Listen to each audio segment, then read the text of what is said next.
no one could have imagined. A raid by the DEA unexpectedly uncovered a horrifying tragedy. Through a hole in the wall, Little Black seemed to see something terrifying. Everyone quickly tore down the walls. However, what appeared before them made them unable to accept and caused continuous vomiting.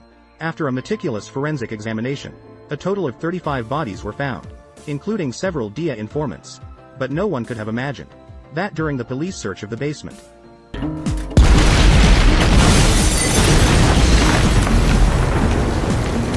several police officers died in the explosion. Internal outcry against the government due to the cartel's challenge. The provocation was undoubtedly a blatant challenge. Undoubtedly, the previous challenge was a naked provocation to the authorities. As the explosion incident rapidly escalated, domestic anger towards the government erupted. The White House takes this matter very seriously. Immediately set up a task force to start the investigation. A fierce revenge operation begins. The CIA quickly sent someone over. Although Sophie is just a rookie, she performed exceptionally well in previous operations. Surprisingly selected to be part of the operation team, she immediately followed Captain Matt to the front line. The two drove to the airport. They met with an advisor named Sandro, and then rushed to the US-Mexico border without stopping. Sandro is very familiar with Mexican drug cartels. He is a top expert in dealing with drug traffickers. Upon arriving at the military base on the border, the Delta Force was assembling and on standby. They will escort them to the city of Juarez in Mexico, to take away the younger brother of a major drug lord from prison, attempting to find a breakthrough from him. But Juarez is dominated by many drug traffickers.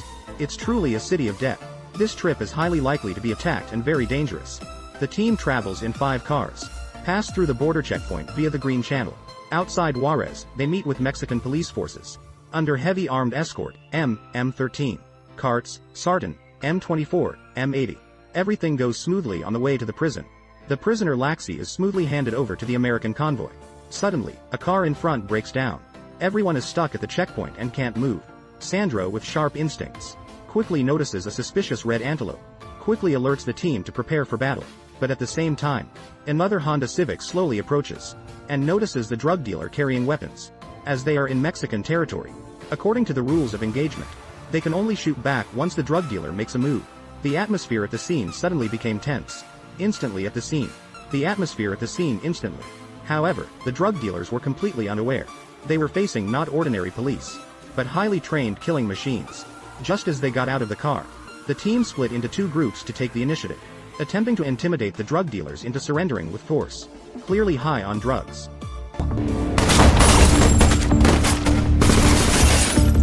The 5 people in the car were instantly killed. They thought the drug dealers in the Civic would give up, but they never imagined. Sudden gunshots scared Sophie. You should know this is within Mexico.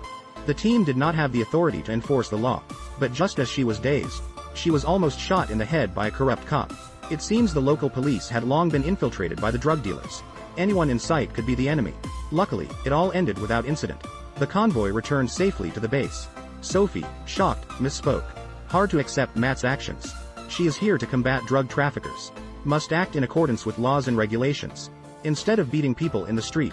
Seeing Sophie so naive, Matt showed no mercy, informing her that this is the cruel reality.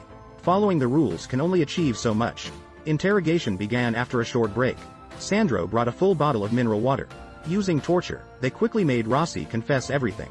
It turns out at the US-Mexico border, drug traffickers dug a hidden underground passage. They continuously transported drugs into the US and worldwide. In order to find the exact location of the tunnel, Matt contacted Immigration and Customs Enforcement overnight. They gathered recently captured migrants together, just to figure out which areas they avoided when crossing. It will roughly pinpoint the location of the tunnel. After Sandro's careful inquiry, any children? Sure enough, clues were found from the conversation. Where? And the clueless Sophie finally couldn't help but ask about Matt's true intentions. It turns out they planned to cause a big stir at the border, making the big drug lord behind the scenes uncomfortable. Therefore, forcing him to summon his right-hand man, Sang Biao, return to the Mexican headquarters to discuss countermeasures. As long as we keep an eye on Sang Biao, we can find the hiding place of the big drug lord. Then we can eliminate this tumor. The next morning, very early, Sandro found some local guides. Los Caballeros, can you cross there? Combining with the information gathered last night, here you can easily walk to Highway 86, roughly confirming the location of the tunnel. The next step is to provoke the tiger and lure the snake out of the cave. Under Matt's arrangements, Phoenix SWAT team laying in ambush outside the bank, arrested the woman helping drug traffickers launder money. The caught individuals and goods give them sufficient reason to seal all associated accounts at once. What Matt didn't expect is, Sophie insisted on entering the bank against advice to get the transaction records of the money laundering account, then apply for a case investigation to the judicial department to bring down the big drug lord this way. But such a naive idea. Region last year than in the 2 previous years combined. Over the past decade, we have prosecuted numerous similar cases. Do you think we've eliminated drugs? Do you think we won? There isn't. People like Matt coming in to stir things up will make the drug trafficking group restless. Once they reveal a flaw, we have a chance to win. When they panic and start transferring funds or having internal strife, that is the best time for us to take action. I do not have the right to hire Matt. There is no right to use the Air Force Base or mobilize Delta Force. Do you understand now? These actions all come directly from the top. By officials elected to us. They are secret operations approved personally by the president. So if you think the actions are crossing the line and carry legal risks, I can tell you that such issues simply do not exist. Sophie wants to act in accordance with the law, but on the line of life and death, unconventional methods are often needed to be effective. Sophie, who was criticized harshly, felt down. So, following the advice of her colleague Xiao He, she went to a bar to drown her sorrows.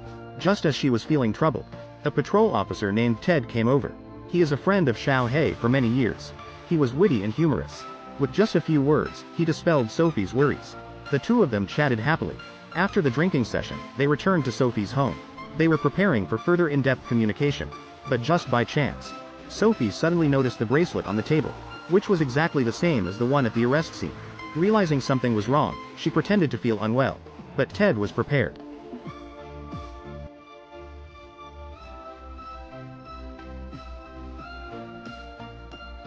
Sophie, disarmed, was no match for the strong man. Pinned to the ground and unable to move, she was on the verge of being strangled to death. A handgun suddenly pressed against Ted's forehead. The newcomer was none other than Sandro.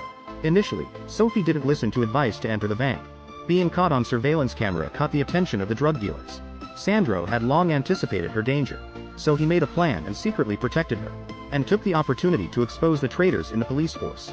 Under Sandro's violent coercion, Ted had no choice but to come clean, and disclosed all the corrupt officers bought off by the drug dealers. Meanwhile, the military used satellite surveillance to confirm the location of the underground drug trafficking channel. Matt summons the Delta Force. Monitor second-in-command Sang Biao for 24 hours. Just as planned. The big drug lord hidden in Mexico indeed couldn't resist calling back Sang Biao. At the same time he sets off. Matt also leads the team to depart quickly. Under the cover of night, everyone approaches slowly with night vision goggles. Successfully arrive at the entrance of the tunnel. While inside the warehouse on the other side of the tunnel, the drug dealers are completely unaware. Still loading drugs into the police car. 89,188 allowing the corrupt cop to use his position to deliver it to the city. With the support of night vision goggles, the Vanguard member draws a dagger like a ghost. Silently takes out the guard at the entrance. Until they penetrate deep into the tunnel. Only then did the drug dealers notice and encounter sporadic resistance. In the chaos, Sophie was almost hit. Luckily, the rifle blocked the bullets for her. But it was only for this brief moment, causing her to lose her way, separated from the main force. As the sound of gunfire got closer and closer. Samples. The sound quality police fell down.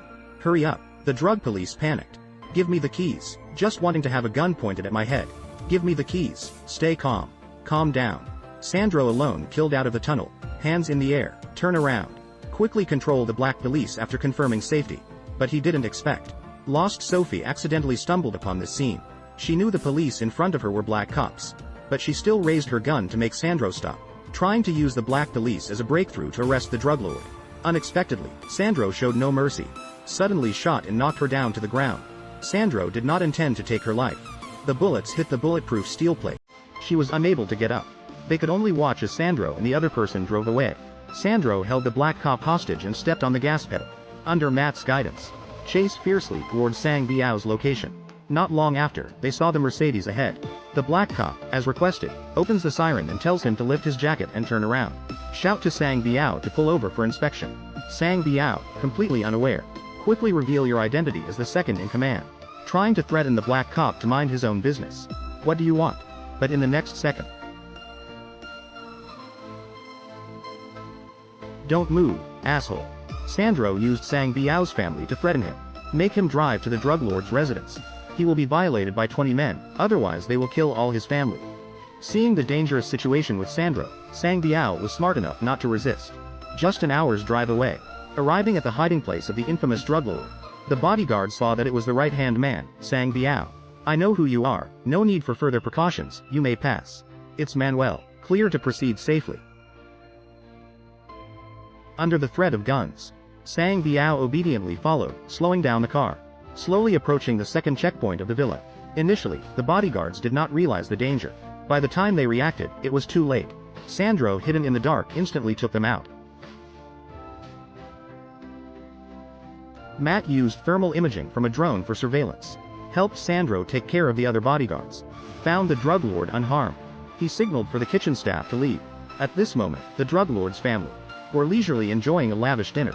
They never expected such a well-hidden residence, plus over 10 bodyguards, would have someone appear with a gun like this. Bon appetit.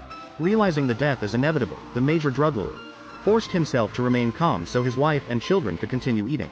He then pleaded with Sandro, asking him not to act in front of the children.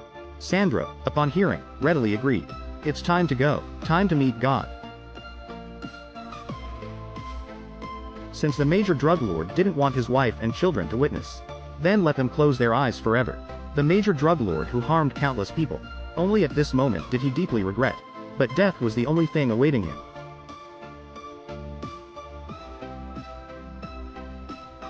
After the operation was successfully completed, Matt then slowly explained the whole story. It turns out Sandro wasn't an advisor, but rather the lawyer for a Colombian drug trafficking group. As the saying goes, family should not be involved in the chaos of the world. But just a few months ago, the major drug lord resorted to any means for making money. Not only did he rape and then kill her daughter, he even decapitated his wife. The US government isn't actually trying to resist drugs. They just need a compliant drug lord. That's why they struck a deal with Sandro. The CIA helped Sandro seek revenge. In return, Sandro helped them regain control of the drug cartel. In the days following the operation, Sophie was completely shattered by all of this. She had believed that only the law could uphold justice. But in the end, it all came down to using violence to solve problems. She thought the government would firmly combat drugs. Little did she know that in the eyes of politicians, it's all about interests. Just as she was dazed, Sandro reappeared without a sound. He persuaded Sophie to sign a document, proving his and Matt's actions were all perfectly legal and legitimate. Sophie's heart was showing extreme resistance, but as the barrel pressed against her chin, she was forced to comply. Survival of the fittest, you are not a wolf. Move to a place where the law still works. At the end of the movie, reluctant Sophie assembled the pistol, aimed at the slowly departing Sandro. But after hesitating for a long time, she did not fire. Can only accept this unbearable reality.